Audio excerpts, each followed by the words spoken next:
Hello बच्चों, कैसे हो आप सभी। उम्मीद करता हूं मेरे प्यारे बच्चे एकदम बढ़िया होंगे और अच्छे से पढ़ाई कर रहे होंगे।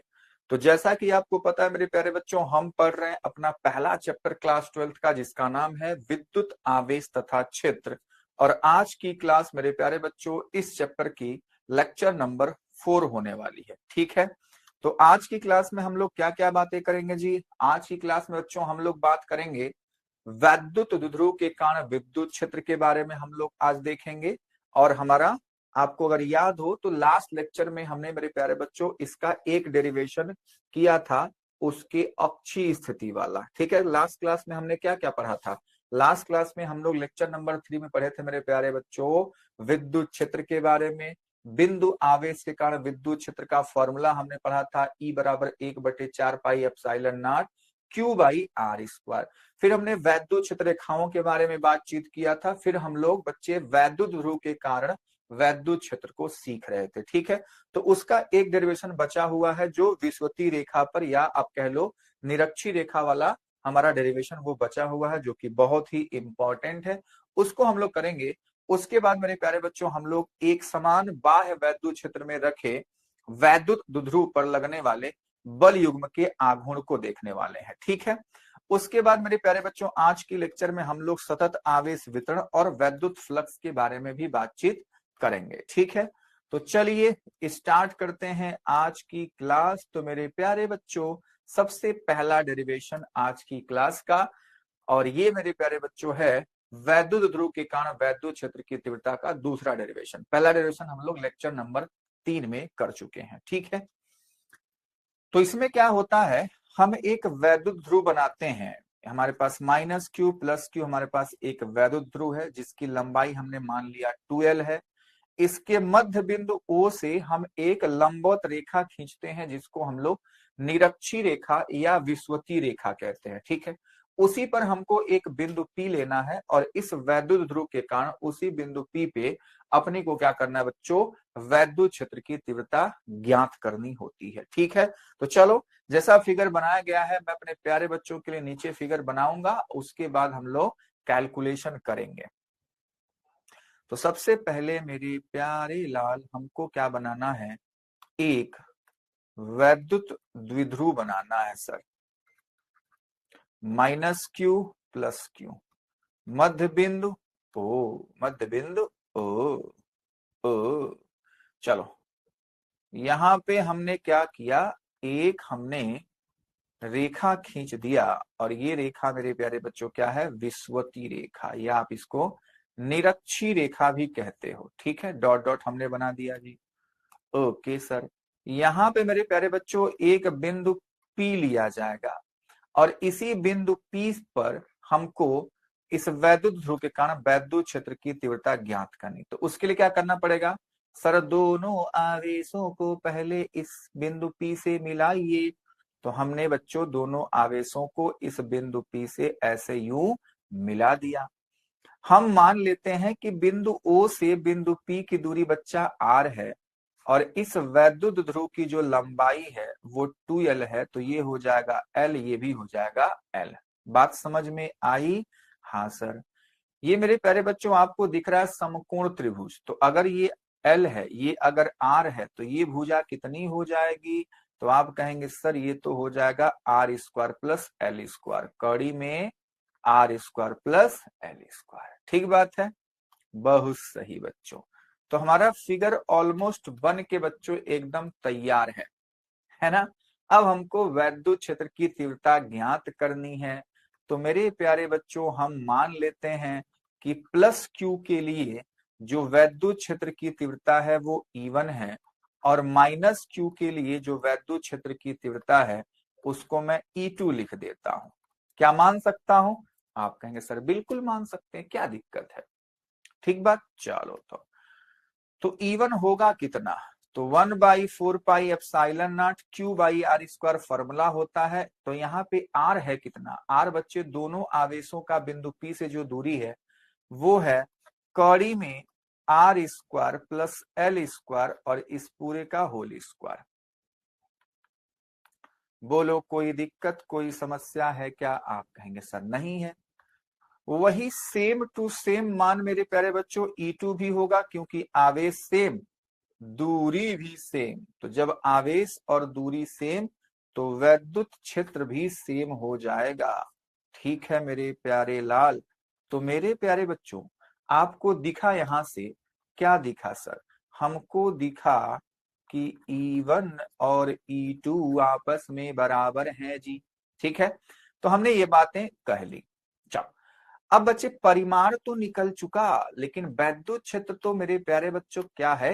वैद्युत क्षेत्र मेरे प्यारे लाल एक सदिश राशि है, तो इसकी दिशा भी तो बताइए। तो दिशा हमने अपने प्यारे बच्चों को कैसे बताई थी? हमने बताई थी बच्चों दिशा के बारे में कि धनात्मक आवेश से दूर ऋणात्मक की तरफ, यानी कि धन आवेश से जो E1 होगा वो इस दिशा में होगा कि नहीं होगा? आप कहेंगे हाँ जी। और जो E2 होगा मेरे प्यारे बच्चों किधर होगा? इधर होगा जी। तो ये हमने E1 और E2 की दिशा दिखा दी। बहुत सही सर, बहुत सही। ये E1 है और ये क्या बच्चों? E2 है। बात समझ में आई? आप कहेंगे हाँ जी। अब एक काम करना और बाकी है। वो क्या है सर? वो है कि इन दोनों आवेशों को मिलाने वाली जो रेखा है, उसी के समांतर मैं बिंदु P से एक रेखा बनाना चाहता हूं जी। ये बन गया जी, है ना? मान लो मेरे प्यारे बच्चों ये थीटा एंगल है, तो आपको दिख रहा है ये भी थीटा होगा और ये भी थीटा होगा।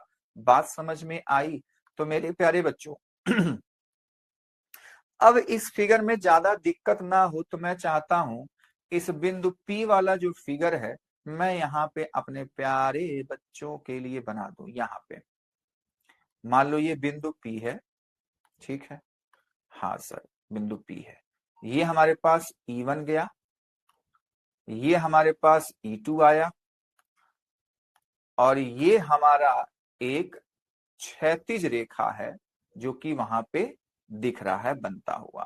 तो ये थीटा एंगल और ये भी थीटा एंगल। ठीक है मेरे प्यारे बच्चों, बहुत सही सर। ये E1 है और ये क्या है बच्चा? E2 है। अब E1 E2 को मेरे प्यारे बच्चों हम लोग क्षैतिज और ऊर्ध्वाधर दिशा में वियोजित करेंगे। वियोजन करने की प्रक्रिया हमने क्लास 11th में सीख रखी है। याद करो वो दिन मेरे प्यारे बच्चों जब हम लोग क्लास 11th में सीख रहे थे। सबसे पहले क्या करना है? एक लंबवत रेखा भी बना देनी है। ठीक है? हाँ सर, इस बिंदु P को यहाँ पे लिख देता हूं। ये बिंदु P है। चलो, अब मेरे प्यारे बच्चों आप बताओ कि E1 का जो घटक होगा इधर आएगा E1 cos थीटा। आप कहेंगे हाँ सर। E1 का साइन वाला इधर कंपोनेंट आता है, तो ये हो जाएगा E1 साइन थीटा। आप कहेंगे बिल्कुल सही सर, बिल्कुल सही। तो मेरे प्यारे बच्चों E2 के लिए E2 cos थीटा इधर होगा। अच्छा सर।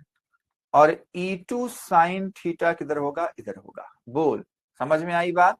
ये तो हमने सीखा था, जिधर थीटा जुड़ा होता है उधर कॉस वाला कंपोनेंट जाता है। ठीक है, तो मैंने अपने प्यारे बच्चों के लिए फिगर में ज्यादा 3-5 ना हो, तो इसलिए मैंने बिंदु P को उठा करके एक साइड में बना दिया और वहीं से हमको कैलकुलेशन करना है। ठीक है, चलो जी।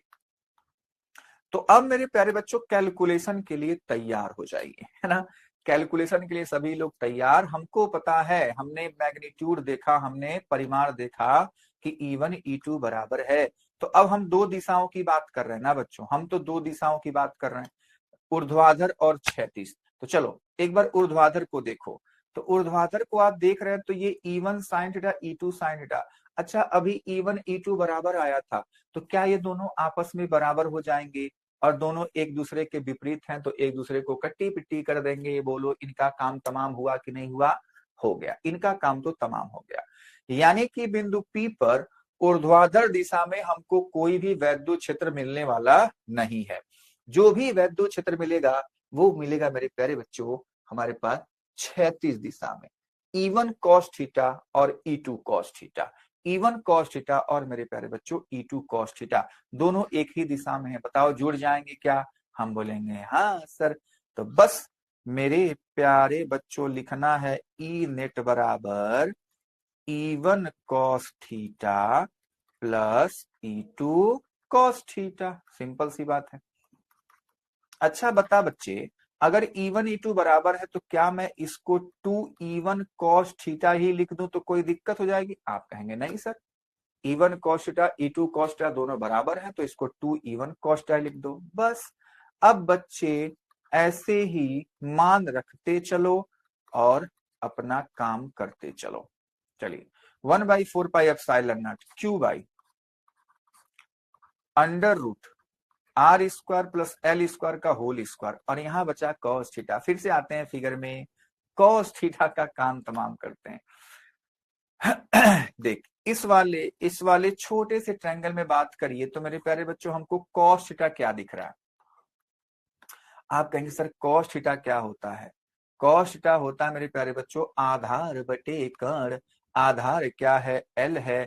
कर्ण क्या है? कड़ी में R square plus L square है जी। ठीक है, तो बस उसी कॉस थीटा की वैल्यू मेरे प्यारे लाल यहाँ पे रखेंगे।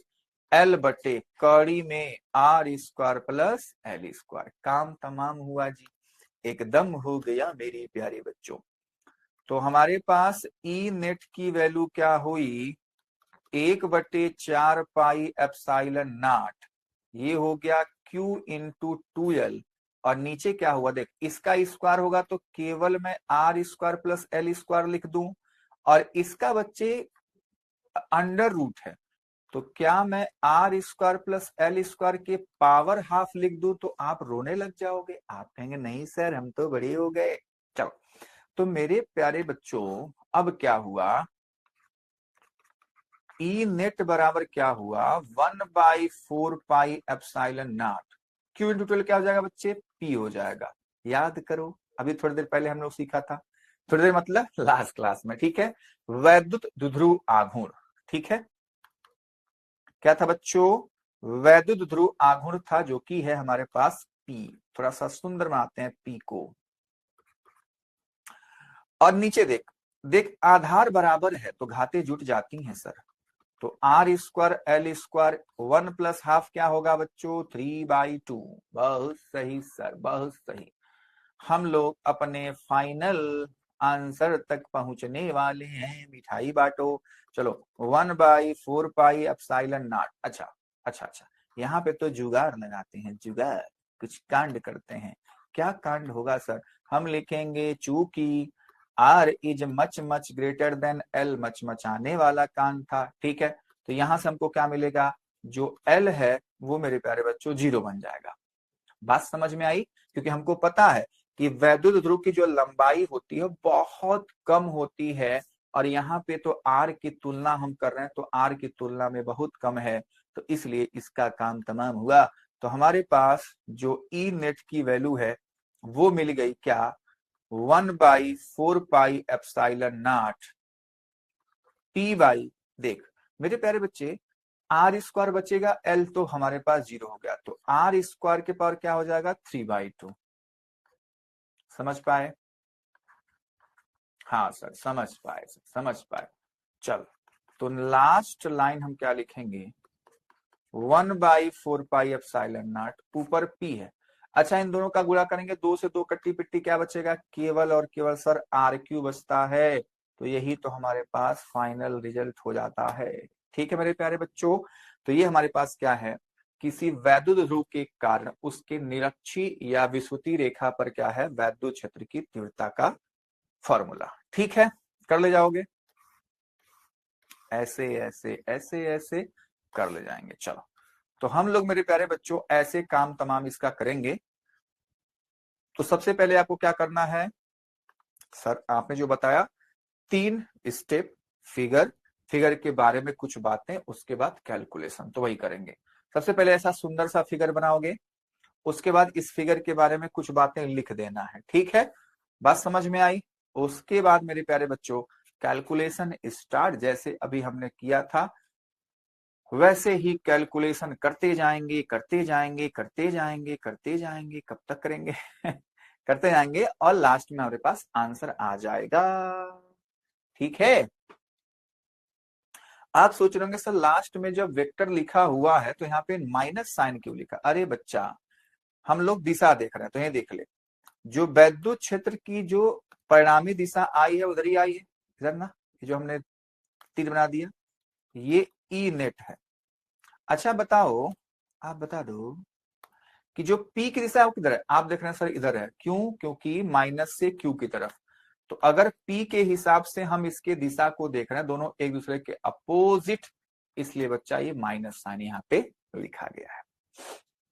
समझ में आई बात? बता दो। ठीक है बच्चों, चलिए। तो मेरे प्यारे बच्चों, एक डेरिवेशन आज की क्लास का खत्म हुआ और ये दोनों फॉर्मूले आपको याद कर लेने हैं कि ध्रुव के अक्ष पर स्थित किसी बिंदु पर जो वैद्युत क्षेत्र की तीव्रता होती है वो होती है 1/4πε0 2p/r⁵, और जो विषुवतीय तल के किसी बिंदु पर होता है वो होता है p/r⁵। ठीक है, तो एक 2p/r⁵, एक p/r⁵, ऐसे आप याद रखेंगे। 1/4πε0 तो सबके पास रहेगा। ठीक बात है, चलो।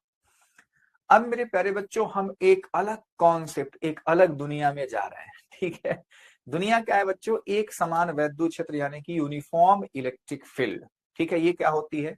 एक ऐसा क्षेत्र, एक ऐसा क्षेत्र जहां पे वैद्युत क्षेत्र का मान हर एक बिंदु पर समान होगा और उसकी दिशा मेरे प्यारे बच्चों समान होगी, मतलब एक ही दिशा में होगी, तो उसको हम कहेंगे एक समान वैद्युत क्षेत्र। ठीक है, और उसको बच्चे ऐसे चित्र द्वारा हम लोग प्रदर्शित करते हैं। हम लोग 4-5 लाइनें समांतर बनाएंगे, सबकी दिशा समान होगी, और दो लाइनों के बीच का जो ये गैप होगा वो भी मेरे प्यारे बच्चों क्या होता है? बराबर बराबर होता है। बात समझ में आई? तो आप लोग इसकी परिभाषा लिख देंगे क्या? एक समान वैद्युत क्षेत्र वह क्षेत्र है जिसका परिमाण और दिशा सभी बिंदुओं पर समान होता है। ठीक है, चलिए। अब मेरे प्यारे बच्चों, मोस्ट इंपॉर्टेंट डेरिवेशन। इस डेरिवेशन को तो कई बार पूछा गया है ना? कई बार, 3 नंबर में भी, 5 नंबर में भी। अब वो एग्जामिनर का मूड है। अच्छा, अगर किसी क्वेश्चन को आपके लिए 5 नंबर का बनाया जाता है ना बच्चों, वैसे मैं दिखाऊंगा क्वेश्चन आपको, तो उसके सामने एक छोटा सा डिफिनेशन ऐड कर देगा, एक परिभाषा, उसके बाद डेरिवेशन दे देगा। डेरिवेशन तो पक्का दे रहा है, ठीक है, तो वो 5 नंबर का वो बन जाता है। चलिए, क्वेश्चन आपसे कहता है, एक समान वैद्युत क्षेत्र में रखे किसी वैद्युत ध्रुव पर लगने वाले बल युग्म के आघूर्ण की गणना कीजिए या व्यंजक प्राप्त कीजिए, आपको ये कहा जाएगा क्वेश्चन में। ठीक है, तो वही हेडिंग है हमारे पास। तो जैसे सर कोई भी डेरिवेशन आता है तो मैं बार बार अपने प्यारे बच्चों को यही समझाते आ रहा हूं कि हम लोग सबसे पहले फिगर बनाते हैं। ठीक है, तो ये फिगर आपके सामने तैयार है। सर मजा नहीं है, जब तक आप नहीं बनाओगे मजा नहीं आएगा। आ जाओ, बनाते हैं बच्चा, बनाते हैं बच्चा। हम क्या करेंगे? फिगर बनाएंगे। चलो, डिंग डिंग डिंग। 3-4 लाइनें ऐसे आपको समांतर बना देनी होती हैं, और ध्यान देना होगा कि आपको इनकी जो एक दूसरे के बीच में जो गैप है वो बच्चे समान रहे। बन गया, बहुत शानदार। ये हमारे पास है बच्चों वैद्युत क्षेत्र, और कैसा विद्युत क्षेत्र है? एक समान विद्युत क्षेत्र है। तो आप जब एग्जाम में बनाएंगे तो ऐसे मेरे प्यारे बच्चों आपको बनाना है, और स्केल की मदद से बनाएंगे। उसमें हम क्या करेंगे? एक वैद्युत ध्रुव लेंगे छोटा सा, ठीक है, छोटा सा, ये हमारे पास माइनस क्यू है और ये हमारे पास प्लस क्यू है। ठीक है, रख दिया, कुछ कोण थीटा बन रहा है। ठीक है, इसका मान लो लंबाई 2a या 2l जो भी होगा हमने मान लिया। बात समझ में आई? चलो, अब आपको पता है कि हमने थोड़ी देर बाद क्या, तीसरे वाले लेक्चर में हमने सीखा था कि अगर कोई आवेश वैद्युत क्षेत्र में रखा जाएगा तो वह वैद्युत क्षेत्र उस पर बल लगाता है। कितना बल लगाता है सर? हमने सीखा था F बराबर Q इंटू ई का बल लगता है जी। अरे बोल हाँ या ना? F बराबर Q इंटू ई का बल लगता है सर जी। तो मेरे प्यारे बच्चों, हम लोग जान रहे हैं कि ये दोनों आवेशों पर क्या लगेगा? बल लगेगा। तो प्लस क्यू पे वैद्युत क्षेत्र की दिशा में बल लगता है, अब माइनस क्यू पे वैद्युत क्षेत्र के विपरीत दिशा में बल लगता है। ठीक है, और इन दोनों बलों का जो परिमाण है वो Q इंटू ई, और इसका भी परिमाण क्या हो जाएगा? Q इंटू ई। ठीक है, परिमाण समान होगा। बात समझ में आई? क्योंकि आवेश समान है, वैद्युत क्षेत्र समान, तो बच्चे वैद्युत बल भी क्या होगा, समान समान लगने वाला है। इतनी बात समझ में आई? चलो, तो मेरे प्यारे बच्चों, अब हमको देखना क्या है, हमको बल आघूर्ण निकालना है। तो बल आघूर्ण जैसे आपके सामने बात आती है, तुरंत आपके दिमाग में आना चाहिए कि कहीं पे लग रहा है कि घूर्णन गति होगी। ठीक है, तो मेरे प्यारे बच्चों, हाँ, यहाँ पे घूर्णन गति होती है। कैसे? देखो, हम दो प्रकार के कंडीशनों को यहाँ पे देखते हैं कि क्या स्थानांतरित गति होगी क्या। तो आप देखेंगे कि मेरे प्यारे बच्चों, इस वैद्युत ध्रुव पर जो नेट बल है, वैद्युत ध्रुव पर जो परिणामी बल है, नेट बल कितना है, तो आप कहेंगे सर परिणामी बल तो 0 दिख रहा है। क्यों? क्योंकि Q इंटू ई इधर, Q इंटू ई इधर, दोनों मात्रा में बराबर, दोनों एक दूसरे के विपरीत, तो मेरे प्यारे बच्चों क्या हो जाएंगे, कट्टी पिट्टी। जैसे मान लो मैं ही हूं, मेरे ऊपर 5 न्यूटन से कोई इधर खींच रहा है, मुझे 5 न्यूटन से कोई इधर खींच रहा है, तो मेरे ऊपर बल कितना हुआ, 0। 5 माइनस 5 0 हो जाएगा। ठीक है, तो वही बात मेरे प्यारे बच्चों यहां भी है। अच्छा, तो ये तो सही हो गया। अब हमको देखना है कि क्या घूर्णन गति करेगा क्या। तो मेरे प्यारे बच्चों, हम देख रहे हैं कि ये वस्तु ऐसे घूर्णन गति यहाँ पे करने लग जाती है, ऐसे घूमेगी। ठीक है, तो बच्चों यानी कि यहाँ पे टॉर्क जो है वो 0 नहीं है, बल आघूर्ण 0 नहीं है, तो हम उसी बल आघूर्ण को ज्ञात करेंगे। तो बल आघूर्ण क्या होता है, बल आघूर्ण होता है मेरे प्यारे बच्चों, बल गुणे लंबवत दूरी, बल गुणे लंबवत दूरी। तो मेरे प्यारे बच्चों, बल कितना है, बल तो हमको पता है F बराबर Q इंटू ई है, F बराबर Q इंटू ई हमको पता है। ठीक है, चलो इसको F ही लिख लो अभी। अब लंबवत दूरी क्या, लंबवत दूरी मेरे प्यारे, जो दोनों हमारे पास बल लग रहे हैं ना, उनके बीच की लंबवत दूरी चाहिए। तो मतलब हमको ये जो मैं लाइन खींच दिया, हमको इस लाइन की लंबाई चाहिए। ठीक है, तो अब मैं यहाँ पे नाम दूंगा, नाम मैं इसको ए दे देता हूं, इसको मैं बी दे देता हूं, इसको मैं एन दे देता हूं।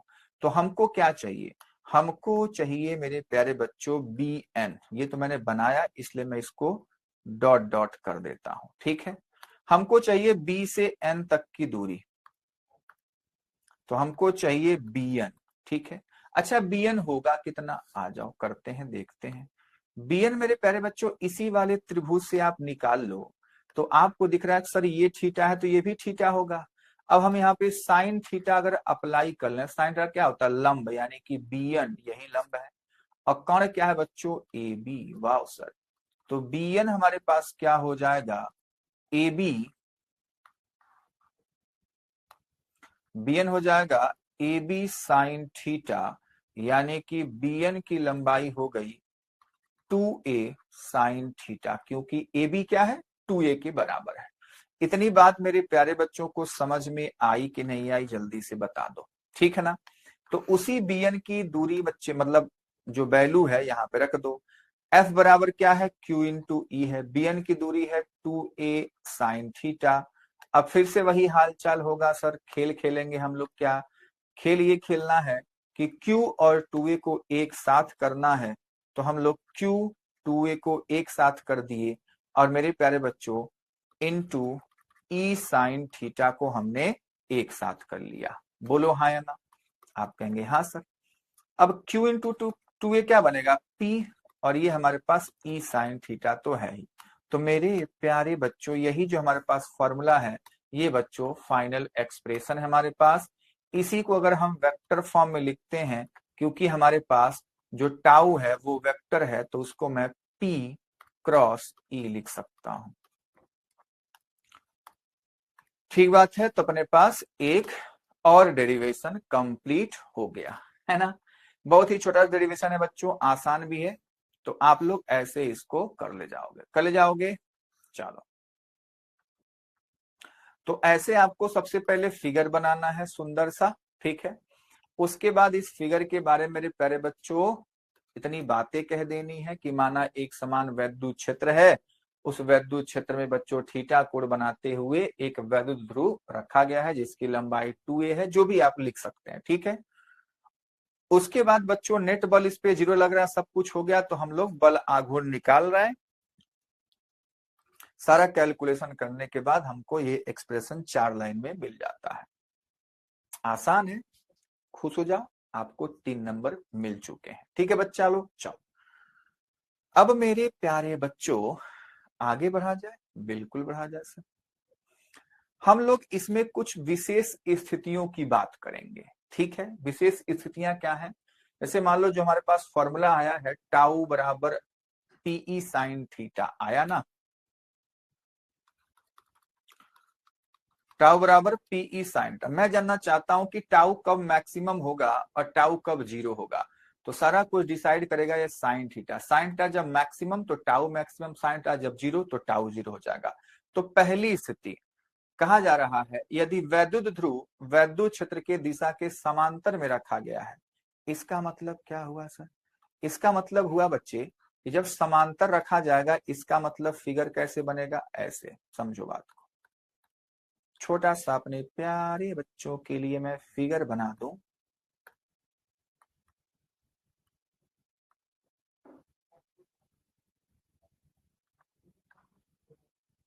ठीक है, मान लो ये वैद्युत क्षेत्र है। अब इसमें एक वैद्युत ध्रुव बच्चे रखा गया समांतर।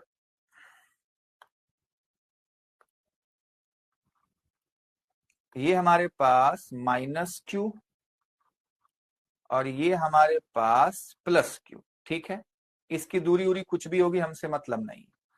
ये मेरे प्यारे बच्चों कैपिटल ई है, तो इसको समांतर रख दिया गया। समांतर रखेंगे यानी कि थीटा कितना बन रहा है? 0 डिग्री। अच्छा, थीटा किसके किसके बीच का एंगल है? पी और ई के बीच का। तो पी किधर है बच्चों? इधर ही तो होगा। तो जिधर पी है उधर ई है, तो दोनों के बीच का एंगल कितना है? 0 डिग्री। तो जब 0 डिग्री होगा तो साइन 0 डिग्री 0 हो जाएगा। तो इसलिए टाउ मेरे प्यारे बच्चों क्या हो जाएगा? 0 हो जाएगा। ठीक है, टाउ क्या हो जाएगा बच्चा लोग? 0 हो जाएगा। बात समझ में आई? तो ये विशेष स्थिति में स्थिति नंबर 1 था। दूसरा नंबर क्या है जी? यदि वैद्युत ध्रुव वैद्युत क्षेत्र के लंबवत रखा हो, यानी कि फिगर बनाते हैं अपने प्यारे बच्चों के लिए। यही छोटा सा एक फिगर मैं बना देता हूं।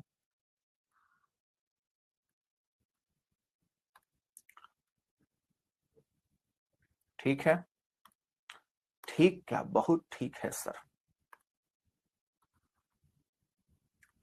ये हमारे पास वैद्युत ध्रुव है। अरे रे रे रे रे रे रे रे। ये मान लो माइनस क्यू, ये मान लो प्लस क्यू।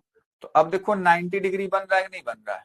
ठीक है, तो यानी कि थीटा बराबर क्या बच्चों? 90 डिग्री है। ये वैद्युत क्षेत्र की दिशा है। तो मेरे प्यारे बच्चों जब ये ऐसा होगा तो साइन 90 बन हो जाता है, तो इसलिए हमारे पास जो टाउ की वैल्यू होगी वो मैक्सिमम हो जाएगी। अरे बोलो, साइन थीटा का अधिकतम मान क्या होता है? 1 ही तो होता है। ठीक है, -1 से 1 तक वेरी करता है उसकी वैल्यू। बात समझ में आई कि नहीं आई? आई। चलो अब मेरे प्यारे बच्चों, अब मेरे प्यारे बच्चों देखो क्या है हमारे पास है सतत आवेश वितरण। क्या बच्चों? सतत आवेश वितरण। तो ये सारी कहानियां आपको समझ में आई कि नहीं आई? आई ना?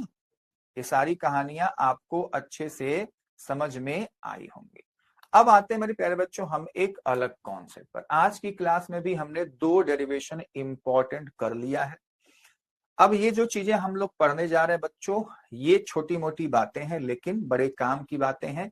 उसके बाद हम लोग अगले लेक्चर में, लेक्चर नंबर 5 में बच्चों बात करेंगे गॉस लॉ का। ठीक है, उसी के लिए ये सारा माहौल अब बनेगा। जो अब यहां से जो कहानी हम आगे पढ़ेंगे ये सब किसके लिए है? गॉस लॉ को समझने के लिए। तो सबसे पहले मेरे प्यारे बच्चों हम पढ़ते हैं सतत आवेश वितरण। इसका मतलब क्या है? अभी तक आपको याद हो तो हम लोग बच्चे बात कर रहे थे बिंदु आवेश, बिंदु आवेश, बिंदु आवेश। तो क्या मतलब पूरे संसार में केवल बिंदु आवेश है? आप कहेंगे नहीं, अलग अलग वस्तुएं हैं, उसका अलग अलग शेप है। तो इसलिए अब हमको आवेश वितरण की बात करनी पड़ेगी। ठीक है, जैसे मान लो अगर हमारे पास कोई एक छड़ है, उसको हमने आवेश दिया, रगड़ किया, जैसे भी। ठीक है, तो वो जो आवेश का वितरण है उस वस्तु पर किस हिसाब से होगा।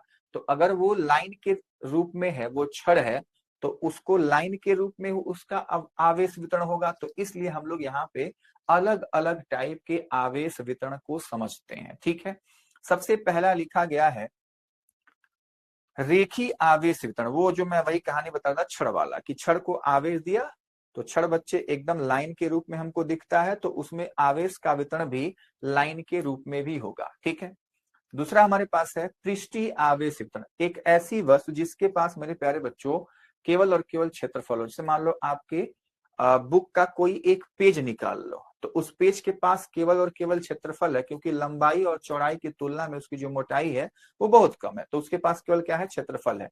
मैं अगर उसको आवेश देता हूं तो वो आवेश उसके बच्चे क्षेत्रफल में ही फैलेगा। तो वहां पे हम बात करेंगे पृष्ठीय आवेश वितरण की। ठीक है, अगला मेरे प्यारे बच्चों क्या है, आयतन आवेश वितरण, यानी कि वॉल्यूम चार्ज डेंसिटी। तो अब हम ऐसे वस्तु के बारे में बात करेंगे जिसके पास क्या हो, आयतन हो, और हम उसको आवेश दें तो वो पूरा आवेश उसके आयतन में फैल जाए। बात समझ में आई? हाँ सर, ठीक है। तो चलो वन बाय वन हम लोग यहाँ पे डिस्कस करने वाले हैं। सबसे पहले रेखीय आवेश वितरण की बात होगी। तो हमने एक छड़ लिया, हमने क्या लिया बच्चों, एक छड़ लिया। ठीक है, हमने एक छड़ ले लिया। अब बच्चे इस छड़ को हमने आवेश दिया, मान लो ये छड़ है, क्या है बच्चों, मान लिया मेरे प्यारे बच्चों ये क्या है, हमारे पास एक छड़ है। तो छड़ की कुछ लंबाई होगी, जब हम उसको आवेश देंगे तो वो आवेश उसके पूरे लंबाई में मेरे प्यारे बच्चों क्या होगा, वितरित हो जाएगा। ठीक है, तो यहाँ पे आवेश का वितरण दिखाया गया है लंबाई के रूप में, है ना। अब मेरे प्यारे बच्चों इसी रेखीय आवेश वितरण में हमारे पास एक राशि हम लोग देखेंगे, उस राशि का नाम होगा रेखीय आवेश घनत्व, जिसको हम लोग लेमडा से डिफाइन करेंगे, लेमडा से परिभाषित करेंगे, और वो हो जाएगा लेमडा बराबर क्यू बाई एल के। यहाँ पे D Q by D L लिखा हुआ है, लेकिन इतने लंबाई का। ठीक है बच्चों, तो अब हम लोग बात करने जा रहे हैं क्या, रेखीय आवेश वितरण का। तो इसको मेरे प्यारे बच्चों सबसे पहले आप डिफाइन करिए, परिभाषित करिए। क्या होगा कि जब आवेश का वितरण रेखा के रूप में हो, यानी कि जब आवेश लंबाई के अनुदिश या रेखा के रूप में वितरित होगा, तो आवेश के इस प्रकार के वितरण को रेखीय आवेश वितरण कहा जाता है। सिंपल है, अगर आवेश रेखीय रूप में वितरित होगा तो रेखीय आवेश वितरण, अगर क्षेत्रफल के रूप में वितरित होगा तो बच्चे सरफेस, यानी कि सतह क्या नाम था उसका, पृष्ठीय आवेश वितरण, सॉरी, पृष्ठीय आवेश वितरण। अगर हमारे पास वॉल्यूम के रूप में है तो वहां पे बच्चों हमारे पास हो जाएगा आयतन आवेश वितरण। ठीक है, चलो तो हम लोग बच्चे रेखीय आवेश वितरण में हम लोग एक राशि परिभाषित करेंगे जिसका नाम है रेखीय आवेश घनत्व, जिसको हम लेमडा से परिभाषित करते हैं। ठीक है, अभी लेमडा क्या है, लेमडा मेरे प्यारे बच्चों है कि अगर मान लो हमारे पास कोई छड़ है, और मैं साफ साफ बता दूं यहाँ पे जो बच्चे आवेश वितरण की बात हो रही है वो एक समान आवेश वितरण की बात हो रही है। इसका मतलब क्या हुआ, आज मैं समझाने वाला हूं आपको। जैसे मान लो एक छड़ है, इस छड़ की लंबाई में मान लिया कि 10 सेंटीमीटर है। ठीक है, मैंने इसको मेरे प्यारे बच्चों मान लो 20 गुलाम, मान लो मैंने इसको आवेश दिया आपको बस समझाने के लिए। ठीक है, और वो आवेश ऐसे रेखा के रूप में इस पे ऐसे फैल गया। बात समझ में आई? अच्छा, अब बच्चों मैं अगर आपसे पूछूं कि बताइए इसके 2 सेंटीमीटर में कितना आवेश है, 10 सेंटीमीटर में 20 गुलाम, तो 2 सेंटीमीटर में कितना होगा, ये मैं आपसे पूछूं। तो उसके लिए आपको सबसे पहले क्या करना पड़ेगा, आपको सबसे पहले करना पड़ेगा कि सर 1 सेंटीमीटर में कितना आवेश होगा वो बता दीजिए। तो उसके लिए मैं क्या करूंगा, उसके लिए मेरे प्यारे बच्चों को एक तरीका मैं बताऊंगा, और वही तरीका वो है रेखीय आवेश घनत्व। ठीक है, जैसे देखो मैं कहूंगा कि भैया 10 सेंटीमीटर में 20 गुलाम आवेश है, तो 1 सेंटीमीटर में कितना होगा, 20 बाई 10 यानी कि 2 गुलाम। बात समझ में आई?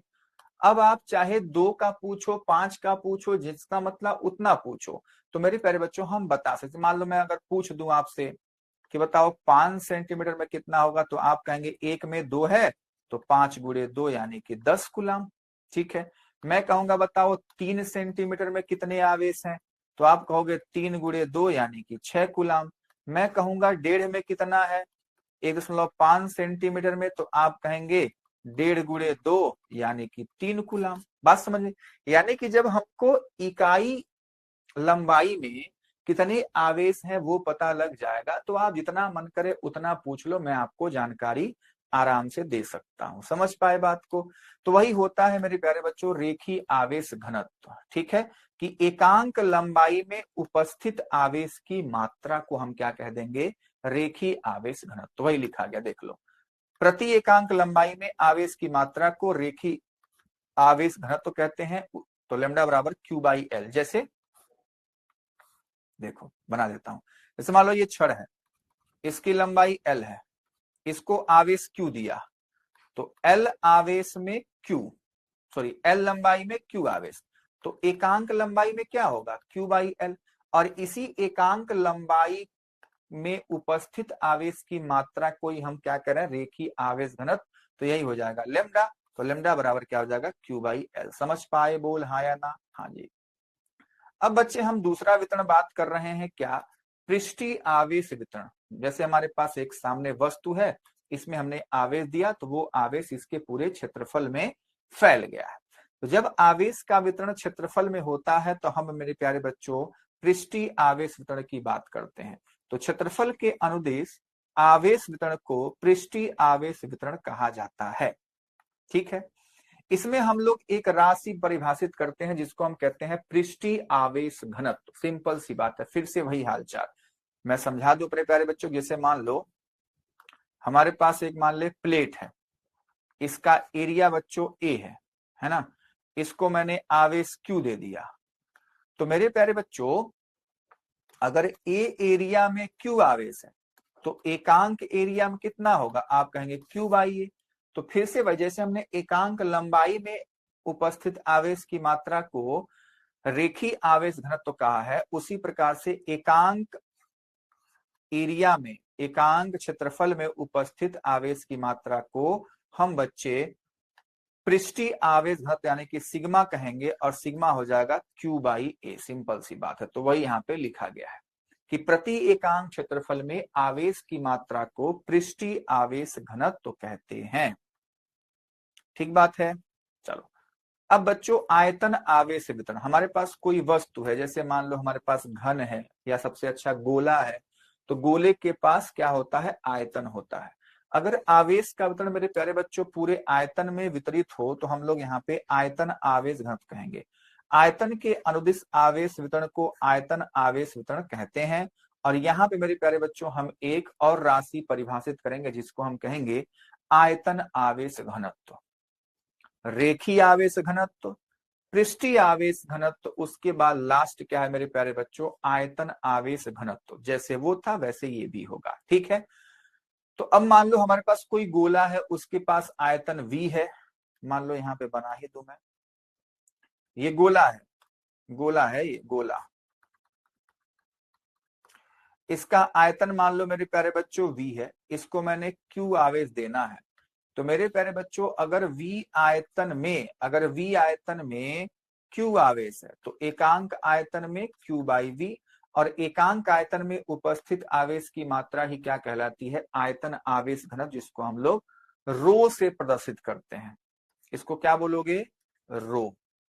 ठीक है, और इसको क्या बोलोगे, यहाँ पे जो था इसका नाम बोलोगे सिग्मा। मैं लिख देता हूं, क्या होगा, सिग्मा। चलो इकट्ठा तीनों का मैं लिख देता हूं। ठीक है, कि हम लोग लैम्डा, इसको बोलेंगे लैम्डा, लैम्डा। ठीक है, लैम्डा, और फिर सिग्मा, और फिर ये क्या है बच्चों, ये है रो। समझ में आई बात? तो इन तीनों को आपको याद रखना है, लैम्डा, सिग्मा और रो। चलिए जी, तो हमारे पास आवेश वितरण की बात हम लोग कर चुके।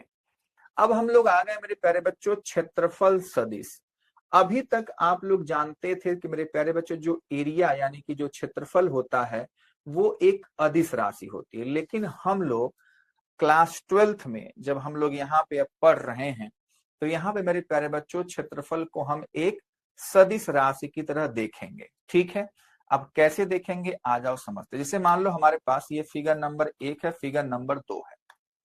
ठीक है, तो फिगर नंबर ए में मान लो आपका किताब का या आपके कॉपी का एक पेज मैंने ले लिया। ठीक है, ये पेज है जिसका क्षेत्रफल मैंने मान लिया एस है। अच्छा, मैं अपने प्यारे बच्चों को बता दूं अब यहीं पे कि क्षेत्रफल को हम लोग एस या ए से प्रदर्शित करेंगे। ठीक है, और जब छोटा क्षेत्रफल होगा, छोटा, तो उसको डेल्टा एस या मेरे प्यारे बच्चों डेल्टा ए लिखा जाएगा। कहीं कहीं इसी चीज को मेरे प्यारे बच्चों डीएस या डीए लिखा जाएगा। ठीक है, तो आप डरिएगा मत, ये बस लिखने का तरीका है। ये सब क्या है? छोटा क्षेत्रफल, क्षेत्रफल अवयव में इसको शुद्ध नाम क्या देते हैं? क्षेत्रफल अवयव। क्षेत्रफल अवयव यानी कि मिला जुला क्या है बच्चों? छोटा क्षेत्रफल, छोटा सा एरिया, छोटा क्षेत्रफल। समझ पाए बात को? बोलो हाँ या ना। तो ये बातें मैं अपने प्यारे बच्चों को बता दिया पहले ही। चलो अब आ जाते हैं इस पे, इसका काम तमाम करते हैं। तो मेरे प्यारे बच्चों हमने एक पेज लिया, इस पेज का क्षेत्रफल मान लो एस है। ठीक है, अब इसका छोटा सा कहीं पे मैंने एक क्षेत्रफल देखा। ठीक है, तो उसका क्षेत्रफल मैंने कहा कि डेल्टा एस है।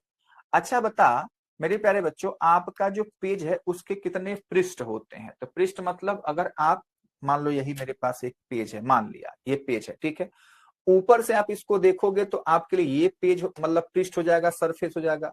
नीचे से कोई देखता है तो उसी पेज का नीचे वाला पार्ट हमारे पास पृष्ठ हो जाएगा। मतलब कौन सा आप देख रहे हो वो आपके लिए क्या है? पृष्ठ है। ठीक है, मतलब इसके पास दो पृष्ठ हैं। ठीक है, तो जो क्षेत्रफल सदिश होगा इसका, उसका जो परिमाण होता है वो तो क्षेत्रफल के परिमाण के बराबर ही, मतलब इसका एरिया एस है तो उसका परिमाण एस ही रहेगा। लेकिन जो दिशा होगी ना, वो मेरे प्यारे बच्चों उस सतह के, उस तल के लंबवत बाहर की ओर। जैसे ये ऊपर वाला सतह है और ये नीचे वाला सतह है, तो ऊपर वाले सतह के लिए जब हम क्षेत्रफल सदिश की बात करेंगे, ठीक है बच्चा, जब हम क्षेत्रफल सदिश की बात करेंगे, जैसे मान लो वेक्टर एस, ठीक है, तो वो क्या हो जाएगा? इसका परिमाण कितना है? एस है, और दिशा मेरे प्यारे बच्चों इसके लंबवत तो हम लोग एन वेक्टर से या एस कैप से दिखाते हैं। सिंपल सी बात, ये क्या हो जाएगा? क्षेत्रफल सदिश हो जाएगा इस पेज का। ठीक है, उसी प्रकार से अगर मैं इस गोले के बारे में बातचीत करूं, किसके बारे में बच्चों? गोले के बारे में। तो गोले का क्षेत्रफल मान लो एस है, यहाँ पे छोटा सा इसका पार्ट लिया गया है। वो तीर क्या बताता है? उस छोटे से पार्ट का क्षेत्रफल सदिश क्या बताता है? क्षेत्रफल सदिश। आप बस इतना समझो, क्षेत्रफल सदिश क्या होगा? किसी भी वस्तु का, मान लीजिए हमारे पास क्या है? बेलन है। बेलन के पास कितने पृष्ठ होते हैं? आप कहेंगे सर 3। ये समतल पृष्ठ, ये नीचे वाला समतल पृष्ठ, एक ये वक्र पृष्ठ। ठीक है, तो मान ले ऊपर वाले समतल पृष्ठ का क्षेत्रफल सदिश की दिशा में बता रहा हूं। क्षेत्रफल सदिश का जो मान है, परिमाण है, वो तो आप जान गए, परिभाषा मैंने बता दिया कि जितना इसका एरिया होगा पाई आर स्क्वायर, उतना ही उसका मान होगा। लेकिन दिशा इसके पास है, तो दिशा क्या होगी? इस तल के लंबवत बाहर की, मतलब ऐसे, जैसे मेरा ऊपर वाला पेन है। ठीक है, अगर इस सतह की बात करेंगे तो ऐसे नीचे की ओर। अगर इस सतह पे कोई भी बिंदु हम लेंगे तो उससे ऐसे बाहर की ओर, यहाँ पे लेंगे ऐसे, यहाँ पे लेंगे ऐसे। बात समझ में आई? तो जो क्षेत्रफल सदिश होता है, उस सतह के क्षेत्रफल के बराबर उसका परिमाण होगा, लेकिन दिशा क्या होगी? उससे लंबवत बाहर की ओर। ठीक है, अच्छा, यहीं पे लगे हाथ मैं अपने प्यारे बच्चों को एक फिगर से और समझा देता हूं, जिससे ज्यादा चीजें समझ में आई। इसे मान लो मैं अपने प्यारे बच्चों के लिए एक घन बना देता हूं।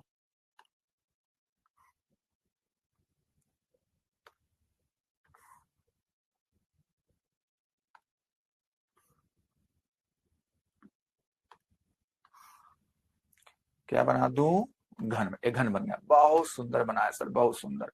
देख, ये ऊपर वाला सतह, एक इसके जस्ट अपोजिट नीचे वाला सतह। ये दाएं वाला सतह, जस्ट इसके अपोजिट बाएं वाला सतह। अब दो सतह आपको यहाँ पे नहीं दिखते जल्दी, लेकिन एक है अंदर वाला और एक अपने तरफ जो बाहर वाला आया हुआ है। तो यानी कि टोटल इसके पास पृष्ठ कितने हैं? आप कहेंगे टोटल पृष्ठ है बच्चों 6, यानी कि 6 सतह होते हैं इसके पास। ठीक है, तो अगर मैं जो हमको दिख रहा है उसी का मैं क्षेत्रफल सदिश दिखाऊं तो क्षेत्रफल सदिश की दिशा इधर होगी इसके लिए। ठीक है, इसके लिए बच्चों इधर होगी, ये आपको जानना बहुत जरूरी है। इसके लिए ऊपर होगा, है ना, इसके लिए नीचे होगा, और जो हमसे अंदर है उसके लिए अंदर, जो हमारी तरफ है वो हमसे बाहर, ऐसे आएगा। बात समझ में आई? और क्षेत्रफल सदिश की दिशा हम लोग, मैं कह रहा हूं एन कैप, या मेरे प्यारे बच्चों ए कैप से दिखाते हैं। मैं बार बार, मेरी आदत है, मैं ए कैप से लिखता हूं। ए कैप एरिया है तो ए कैप, ये ए कैप। ठीक बात, ये फिगर नंबर 1। अच्छा जी, चलो मैं किसी ऐसे रिंग का बता देता हूं। ठीक है, मान लो रिंग हो, डिस्क हो, जो भी हो। बात समझ में आई? ये जो वस्तु है बच्चे ऐसी रखी गई है, ऐसे इस प्लेन में। तो इसके कितने पृष्ठ हैं? 2, एक ऊपर वाला और एक नीचे वाला। तो ऊपर वाले के लिए जब क्षेत्रफल सदिश देखेंगे बच्चों तो ऐसे ऊपर की ओर होगा, नीचे के लिए क्षेत्रफल सदिश देखेंगे बच्चों तो नीचे ऐसे होगा। ठीक है, और इसको मैं लिख देता हूं ए कैप, इसको लिख देता हूं ए कैप। बात समझ में आई? इसी बच्चे डिस्क को, रिंग को, जो भी आप कह लीजिए, इसको मैं ऐसे अगर बना दूं, ठीक है, वही चीज है, तो इसका क्षेत्रफल सदिश अलग अलग हो जाएगा। इसका दिशा इधर हो जाएगा और इसकी दिशा ऐसे हो जाएगी। यानी कि आपको समझ में आ रहा है कि अगर वस्तु का ओरिएंटेशन, अभिविन्यास अगर हम बदल दे रहे हैं, अगर घुमा दे रहे हैं उसको, तो उसके क्षेत्रफल सदिश की दिशा भी बदल जा रही है। बोलो, समझ में आई बात? तो अब तो आप समझ पाए होंगे कि कोई भी सतह होगा उसके लंबवत बाहर की ओर क्षेत्रफल सदिश की दिशा होती है। चलिए परिभाषा देख लेते हैं। कभी पूछा नहीं जाता है बोर्ड एग्जाम में कि क्षेत्रफल सदिश की परिभाषा बताइए, लेकिन आपको पता होना चाहिए। किसी पृष्ठ के लिए क्षेत्रफल सदिश S का परिमाण पृष्ठ के क्षेत्रफल के बराबर, जो उसका पृष्ठ होगा उसके क्षेत्रफल के बराबर, तथा दिशा पृष्ठ के बहुर्मुखी अभिलंब की दिशा में होती है। बहुर्मुखी मतलब बाहर की ओर। ठीक है, और उसको हम लोग ऐसे लिख सकते हैं, delta S vector equals to S into N के। अगला मेरे प्यारे बच्चों हमको सीखना है घन कोण के बारे में। किसके बारे में जरा? घन कोण। अब ये क्या होता है? तो मेरे प्यारे बच्चों याद करो छोटी क्लास वाला वो दिन, है ना, छोटी कक्षाओं में मेरे प्यारे बच्चों हमने बताया था आपको आपको कि भैया कोण क्या होता है। कोण तो आप बहुत छोटी क्लासों में जान जाते हैं ना। मान लो यहाँ पे, यहां से हम देख रहे हैं इस वस्तु को, ये O है, तो जो इसका ये बच्चों चाप है, वो चाप दोनों सिरे को हम मिला देते हैं इस बिंदु से, तो ये क्या बनता है मेरे प्यारे बच्चों? कोण बनता है, जिसको हम थीटा से कहते हैं। और ये इसकी त्रिज्या है, तो हम लोग कोण थीटा बराबर लिखते हैं चाप बटे त्रिज्या। बोलो, यही तो लिखते हैं? अरे हाँ या ना? कोण थीटा बराबर चाप बटे त्रिज्या, ये हम लोग सीखे थे। अब मेरे प्यारे बच्चों जो घन कोण होता है ना, वो एक क्षेत्रफल किसी बिंदु पर बनाता है। क्षेत्रफल द्वारा अंतरित कोण है, समझो बात को। किसी सतह द्वारा, किसी क्षेत्रफल द्वारा जो अंतरित कोण होता है उसको हम घन कोण कहते हैं। जैसे मान लो ये हमारे पास एक गोला है, तो ये गोले का एक सतह दिख रहा है हमको जिसका क्षेत्रफल S है। अब इसके केंद्र पर जो ये कोण बनाता है उसी को मेरे प्यारे बच्चों हम घन कोण कहते हैं। अब घन कोण को हम ओमेगा से प्रदर्शित करते हैं। और ओमेगा क्या होता है? चाप यहाँ पे है तो क्षेत्रफल यहाँ पे होगा क्षेत्रफल और बटे त्रिज्या का स्क्वायर। सिंपल सी बात, ठीक है। अब इसको दैनिक जीवन हम लोग कहाँ कहाँ देखते हैं? तो दैनिक जीवन मेरे प्यारे बच्चों ये जो चीज है हमको दिखती है, आपके सामने दिख रहा है जो आइसक्रीम है, ठीक है, कोन वाला जो आइसक्रीम आप लोग आजकल गर्मियों में खाते हो ना, तो जो उसका कोना है वहां पे घनकोण बना रहा है उसका ऊपर वाला सतह, ठीक है। आपके जो बर्थडे वाली टोपी होती है वहां भी ये घनकोण दिख रहा है। और कहा? गर्मियों के दिन में मेरे प्यारे बच्चों जब आप लोग वाटरमेलन तरबूज खरीदने जाते हो तो आप बच्चे चखने के लिए उससे मांगते हो कि भैया जरा चखाइए आपका ये तरबूज मीठा है कि कैसा है, तो वो एक कट लगाता है बहुत सुंदर सा और वहां से निकालता है पीस और आप उससे चखते हो। तो वहां जो नोकीला पार्ट है वहां पे मेरे प्यारे बच्चों घनकोर बन रहा है। ठीक है, तो ये घनकोर है। आपको बस फॉर्मूला याद रखना है क्या कि घनकोण को हम ओमेगा से प्रदर्शित करते हैं और वो होता है क्षेत्रफल बटे आर स्क्वायर। ठीक है, एक जगह मेरे प्यारे बच्चों मतलब एक फॉर्मूला और इसका याद रखेंगे, घन कोण ओमेगा बराबर एक cos theta by R square. ठीक है, ये दोनों फॉर्मूले हमारे काम के हैं, यही फॉर्मूले हमको यूज होने वाले हैं। ठीक है, चलो तो घन कोण का परिभाषा किसी गोली पृष्ठ के किसी भाग की परिधि के सभी बिंदुओं केंद्र से मिलाने वाली रेखा द्वारा केंद्र पर बना शंकु कोण घन कोण कहलाता है। ठीक है, ओमेगा बराबर एस बटे आर स्क्वायर।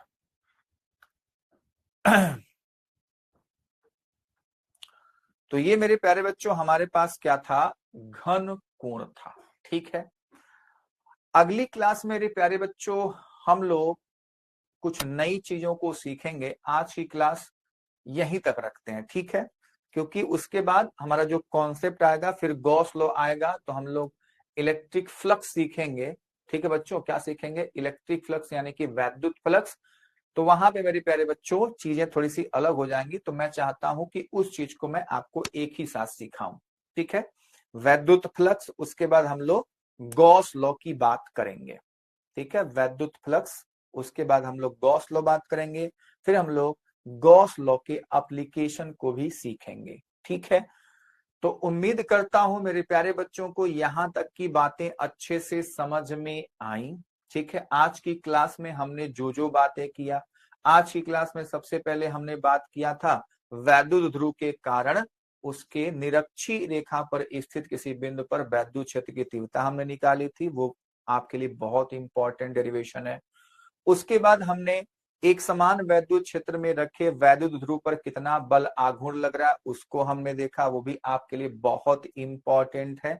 ठीक है बच्चों, उसके बाद हमने सतत आवेश वितरण सीखा, जिसमें हमने 3 राशियों को देखा। कौन कौन सी जी, हमने देखा रेखीय आवेश घनत्व, पृष्ठीय आवेश घनत्व और आयतन आवेश घनत्व। उसके बाद हम लोग छोटी मोटी बातें किए, क्या, क्षेत्रफल सदिश और घन कोण। ठीक है, तो क्षेत्रफल सदिश घन कोण, उसके बाद हम लोग कल की क्लास मतलब नेक्स्ट क्लास में हम लोग पढ़ेंगे क्या मेरे प्यारे बच्चों, वैद्युत फ्लक्स। तो ये तीनों चीजें किसको कनेक्ट करती हैं, गॉस लॉ को। ठीक है, उसके बाद हम लोग सीधा पढ़ने लगेंगे गॉस लॉ, उसके बाद गॉस लॉ का एप्लीकेशन, फिर थ्योरी वाइज ये चैप्टर आपका समाप्त हो जाएगा। ठीक है मेरे प्यारे बच्चों, तो अब एक और इंपॉर्टेंट हमारे पास कॉन्सेप्ट है गॉस लॉ और गॉस लॉ का एप्लीकेशन। उससे भी बच्चों बड़े बड़े मार्क्स के क्वेश्चन पूछे जाते हैं। ठीक है, तो बहुत ही इंपॉर्टेंट है। उम्मीद करता हूं आज की क्लास में जो भी हमने अपने प्यारे बच्चों को सिखाया वो अच्छे से आपको समझ में आया होगा। ठीक है मेरे प्यारे बच्चों, तो चलिए आज की क्लास यहीं तक रखेंगे। तो अगर मेरे प्यारे बच्चों आपको कहीं भी किसी भी कॉन्सेप्ट में अगर कोई दिक्कत हो, समस्या हो, तो आप हमारे फिलो एप्लीकेशन को डाउनलोड कर लीजिए और वहां मेरे प्यारे बच्चों आप अपने क्वेश्चन के फोटो या टाइप करके मेरे प्यारे बच्चों आप हमारे एक्सपर्ट ट्यूटर के साथ जुड़ करके अपने हर एक समस्या का समाधान पा सकते हैं। ठीक है बच्चों, तो इस सुविधा का लाभ आप लोग जरूर उठाइए। अगर आपको ये वीडियो मेरे प्यारे बच्चों पसंद आई हो तो आप लोग लाइक, सब्सक्राइब और अपने दोस्तों के साथ शेयर करना बिल्कुल ना भूलिए। तो मेरे प्यारे बच्चों इसी के साथ मिलते हैं नेक्स्ट क्लास में, तब तक के लिए बाय बाय, टेक केयर, मस्त रहिए और स्वस्थ रहिए।